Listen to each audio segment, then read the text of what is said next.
বহু প্রতীক্ষার অবসান, অবশেষে এসএসসি সমস্ত প্রশ্নের উত্তর দিয়ে ক্যালেন্ডার পাবলিশ করেছে। তোমরা অলরেডি হয়তো জেনে গেছো যে এসএসসি 2025-26 ক্যালেন্ডারগুলো পাবলিশ করে দিয়েছে এবং সেখানে সমস্ত পরীক্ষার সিজিএল, সিএইচএসএল, এমটিএস বলো বা সিলেকশন পোস্ট বলো, সমস্ত পরীক্ষার কবে প্রিলিমস হবে সমস্ত ডেটগুলো পাবলিশ করে কিন্তু দিয়ে দিয়েছে।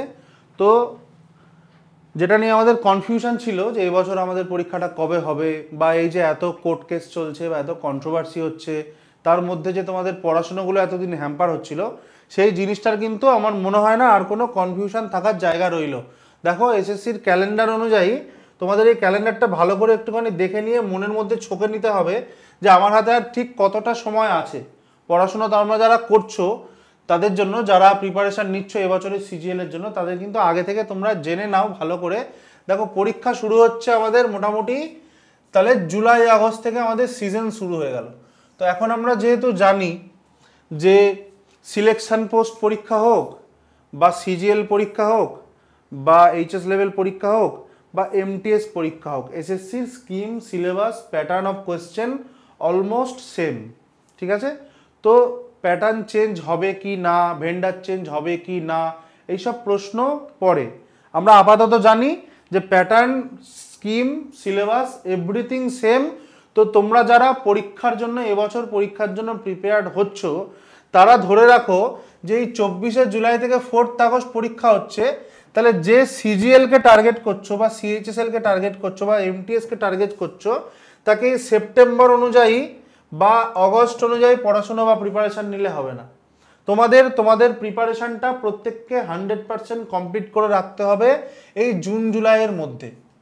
যদি না জুন জুলাইয়ের মধ্যে প্রিপারেশান কমপ্লিট করে রাখো, তাহলে এই প্রিলিমস যে অগস্টে হবে বা সেপ্টেম্বরে হবে বা এই সেপ্টেম্বরে পরীক্ষাটা হবে, এই পরীক্ষাগুলো কিন্তু কোয়ালিফাই করার চান্স একদম নেক্সট টু ইম্পসিবল। ঠিক আছে? তো খুব ভালো করে মাথায় ঢুকিয়ে নাও, এবছরের নোটিফিকেশান ডেট অ্যাজ ইউজুয়াল যখন আসবে তখন খবর পেয়ে যাবে। এখন সবথেকে কম্পিটিটিভ লাইনের সবথেকে আলোচ্য বিষয় এখন স্টাফ সিলেকশন কমিশনের এক্সামস। এই নিয়ে মাথা ঘামানোর দরকার নেই, মাথা ঘামো বরং এইগুলো নিয়ে। আমার জুলাই মাসের এন্ড থেকে শুরু হচ্ছে সিলেকশন পোস্টের এক্সাম। সিজিএল শুরু হচ্ছে, যেখানে প্রায় 15 থেকে 20,000 এবছর ভ্যাকান্সি থাকবে বলে আশা করা যাচ্ছে বা আমি আশা করছি। সেখানে 13ই আগস্ট থেকে 30শে আগস্ট, মানে মোটামুটি অগস্টের মিডিল থেকে এন্ড অবধি সিজিএল পরীক্ষা হবে। সিএইচএসএল পরীক্ষা কবে হবে? সেপ্টেম্বরের সেকেন্ড উইক থেকে। আর এমটিএস পরীক্ষা হবে আমাদের সেপ্টেম্বর থেকে অক্টোবর। তোমরা জানো এমটিএসে প্রচুর ফর্ম ফিল আপ করে, তাই জন্য এমটিএসটা অনেক লং প্রসেসে, অনেক দিন ধরে পরীক্ষা চলে, সেটা হবে সেপ্টেম্বর অক্টোবর। তাহলে আমাদের হাতে আছে আর কদিন? আমাদের হাতে আছে মে মাসটা পুরো রয়েছে এখনও, পুরোটা এখনও নেই, 1/3 শেষ। মে মাস 1/3, জুন আর জুলাইয়ের ধরে নিলাম মোটামুটি পুরোটা, 3 মাস তোমাদের হাতে টাইম আছে। এবং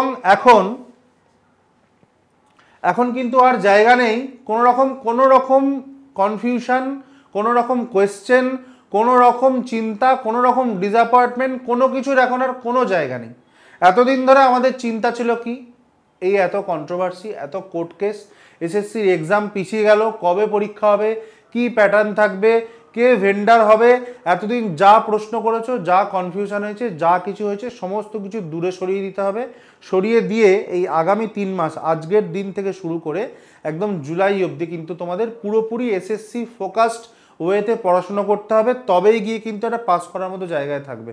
যারা অলরেডি প্রিপেয়ার্ড স্টুডেন্ট, আগের বছর অবধি দিয়েছো, ভালো মোটামুটি হয়েছে, জাস্ট একটুর জন্য পাস করতে পারোনি, তারা কিন্তু ইমিডিয়েটলি আজকের থেকে মক টেস্ট দেওয়া শুরু করে দিতে হবে। 3 মাস হাতে আছে, 3 মাসে তুমি ধরে রাখো অন্তত 90টা যদি মক টেস্ট তুমি প্রিলিমসের দিতে পারো, তাহলে কিন্তু তুমি পরীক্ষায় প্রিলিমসে পাস করার মতো একটা জায়গায় থাকবে।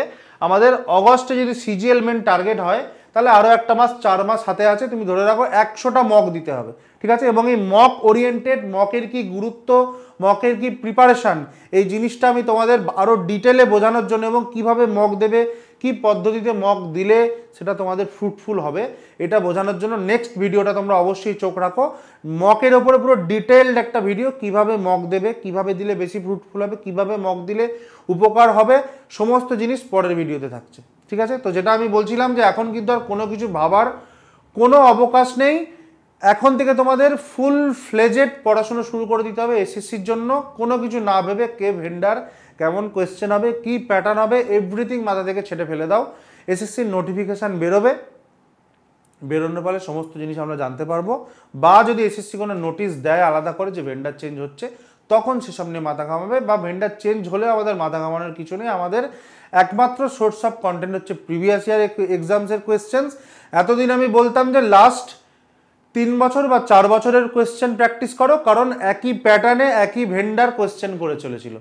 এখন শুধু জিনিসটা একটু চেঞ্জ হলো, যেহেতু নতুন ভেন্ডার বা নতুন প্যাটার্ন হতে পারে। শুধুমাত্র লাস্ট 2-3 বছর 4 বছরের কোয়েশ্চেন্স করলেও হবে না, একটু পুরনো কোয়েশ্চেন্স, যেমন এসএসসি 2017, 2018, 2019 যে ধরনের কোয়েশ্চেন আসতো, মানে সেই সময় একটু টাফ কোয়েশ্চেন্স আসতো, সেই কোয়েশ্চেনগুলো নিয়েও আমাদের একটুখানি নাড়াঘাটা করতে হবে। ঠিক আছে? তো এখন আর কিন্তু ভাববার কোনো টাইম নেই, এখন হাই টাইম। এখন থেকে যদি পড়াশোনা না শুরু করো, তাহলে কিন্তু দেখতে দেখতে প্রিলিমস চলে আসবে, আবার একটা বছর চলে যাবে, আবার একটা সিজন চলে যাবে, আবার ফেলিওরের সম্মুখীন হতে হবে। ঠিক আছে? আরও একটা কথা বলি, যে গত বছর আমরা জানি যে এসএসসি নিয়ে প্রচুর ঘোটালা হয়েছে, চারিদিক থেকে প্রচুর করাপশানের অভিযোগ এসছে, অনেক জায়গায় করাপশান প্রমাণিতও হয়েছে এবং তার জেরে কাট অফ অনেক হাই হয়েছে। কিন্তু আমার বক্তব্য হচ্ছে যে তোমাদেরকে কিন্তু ওই করাপশান নিয়ে মাথা ঘামিয়ে থাকলে হবে না, বা হাই কাট অফ নিয়ে মাথা ঘামিয়ে থাকলে হবে না, বরং তোমাকে চেষ্টা করতে হবে যে যদি লাস্ট ইয়ারের কাট অফ 153 গিয়ে থাকে, আমি বাড়িতে যখন মক টেস্ট দেবো, তাহলে সেই মক টেস্টের অ্যাভারেজ মার্কস যেন আমার 150+ বা 160-র কাছাকাছি থাকে।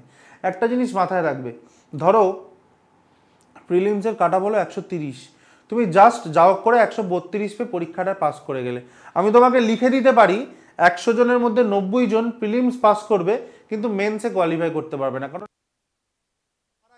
যারা প্রিলিমসে পুরো সিলেবাস কমপ্লিট করে অন্যদের থেকে এগিয়ে থাকে, তুমি যদি প্রিলিমসের আগে পুরো মেন্সের সিলেবাস কমপ্লিট করে অন্যদের থেকে এগিয়ে থাকো, তাহলে তুমি 130 পাবে না, তুমি অটোমেটিক্যালি 150, 155, 160 পাবে। তাহলে তোমাকে আলটিমেটলি টার্গেট রাখতে হবে 150 থেকে 160 প্রিলিমসের আগে তুলে রাখার। নাম্বার কখন ওঠে? প্রিপারেশান ভালো হলে, প্র্যাকটিস ভালো হলে তবেই নাম্বার ওঠে, মক টেস্ট ভালো দেওয়া হলে তবেই নাম্বার ওঠে। তো নাম্বারটা ভালো উঠছে তার মানে তুমি প্রিপেয়ার্ড, নাম্বার কম উঠছে, কাট অফ কম হলো, জাস্ট পাস করে গেলাম যাও করে, সেটা কিন্তু অ্যাকচুয়াল প্রিপারেশান নয়, বা পাস করার জায়গায় তুমি যাচ্ছ না। তুমি জানবে বাড়িতে তোমাকে তোমার কাট অফ যাই হোক, 130 হোক, 135 হোক, যাই হোক, 140 হোক বা 155 হোক, তোমাকে টার্গেট নিতে হবে আমি 80%-এর কাছাকাছি নাম্বার পাবো। তার কারণ মেন্সে গিয়ে কিন্তু 80%-এর কাছাকাছি নাম্বার না পেলে তুমি কিন্তু ঠিক সুবিধা মতো জায়গায় করতে পারবে না, বা কোনোভাবেই কাট অফ ক্লিয়ার করতে পারবে না। এবং প্রিলিমসের পরে যে পরিমাণ সময় থাকে, সেই পরিমাণ সময়তে একটা নতুন স্টুডেন্টের পক্ষে পুরো মেন্সের সিলেবাস কমপ্লিট করে পরীক্ষায় বসা সম্ভব নয়। সেই প্রিপারেশনটা প্রিলিমসের আগে কমপ্লিট করে রাখতে হয়। মেন্সের সময় just revision, practice and mock. তো এই জিনিসটাই হচ্ছে মক কিভাবে দেবে, কিভাবে ইউজ করবে, কি টেকনিক ইউজ করবে, পুরো সমস্ত জিনিসগুলো পরের ভিডিওতে আসছে। তাহলে তোমরা সমস্ত ওয়ারি, সমস্ত কনফিউশন, চিন্তা দূরে সরে রেখে ইমিডিয়েটলি পড়াশুনো শুরু করো এবং একদম সঠিক পদ্ধতিতে ভালো করে পড়ো। মকের ভিডিওর পরেই আসছে সিজিএল এর স্ট্র্যাটেজি, আলাদা আলাদা করে, যারা বিগিনার্স তাদের জন্য স্ট্র্যাটেজি এবং যারা অলরেডি প্রিপেয়ার তাদের জন্য স্ট্র্যাটেজি। পুরো একদম মেথডিক্যাল ওয়েতে স্টেপ বাই স্টেপ কীভাবে তোমরা সিলেকশানের দোরগোড়ায় পৌঁছাবে, সমস্ত জিনিসটা আমি তোমাদেরকে উইথ অথেন্টিকেশান এবং ভেরিফাইড ওয়েতে তোমাদের আমি গাইড করার চেষ্টা করব। তোমরা শুধু ফলো করো আমি কি বলছি, তোমরা শুধু ফলো করো আমি ক্লাসে কী ধরনের অঙ্ক করছি, কী ধরনের প্যাটার্নের কোয়েশ্চেন আসছে সেগুলো আমি তোমাদের করাচ্ছি। As a whole complete package তোমাদের আমি এসএসসির আগে পর্যন্ত দেওয়ার চেষ্টা করব। তোমরা শুধু এই জিনিসপত্রগুলো ফলো করো এবং নিজেদের যেটা কাজ, যেটা তোমাদেরকে বেশি করতে হবে, পড়াশুনো করা, সিস্টেমেটিক ওয়েতে ঠিকঠাক স্ট্র্যাটেজি মেনটেন করে পড়াশুনো করতে থাকো এবং ভালো করে ফোকাসড ওয়েতে পড়ো। সাকসেস কিন্তু তোমাদের এবছর নিতেই হবে। ঠিক আছে? Thanks for watching. তোমরা ভিডিওটা ভালো লাগলে অবশ্যই লাইক করবে এবং কমেন্ট করে জানাও তোমাদের কি কনফিউশন আছে, কি ডাউট আছে, কি তোমাদের মনে প্রশ্ন, আমি অবশ্যই সেটা তোমাদের উত্তর দেওয়ার চেষ্টা করব। যদি পারো ভিডিওটাকে শেয়ার করো, অন্যদের কাছে পৌঁছে দাও, কারণ আমি চাই এই সমস্ত কথাগুলো সবার কাছে পৌঁছাক, যাতে সবার মধ্যে ডাউট ক্লিয়ার হয় এবং বেনিফিটেড হয় সবাই। Thank you, good lakh.